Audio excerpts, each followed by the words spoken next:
Нов храм Свети Спас е издигнат в центъра на село Дражинци, Видинско.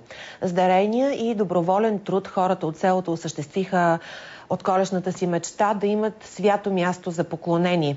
Освещаването на църквата извърши и видинският митрополит Дометиян. Празникът събра стотици хора на обща трапеза с дадения курбан за здраве и живот. Името на църквата дошло съвсем естествено, защото от десетилетие на Спасов ден в Дражинци хората отбелязват празника на селото.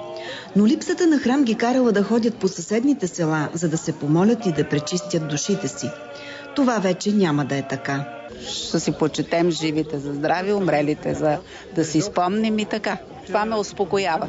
Като излезем от черква, не мога да опиша какво изпитвам. Градежът на църквата обединил хората и всеки дал според джоба си за общото дело.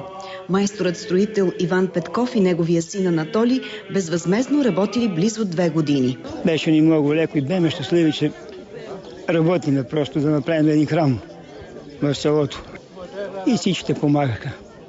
Кутийка с частица от мощите на Свети Пантелеймон дари на новия храм видинският митрополит Дометиян. Честит празник, честито освещаване на храма, да сте живи и здрави!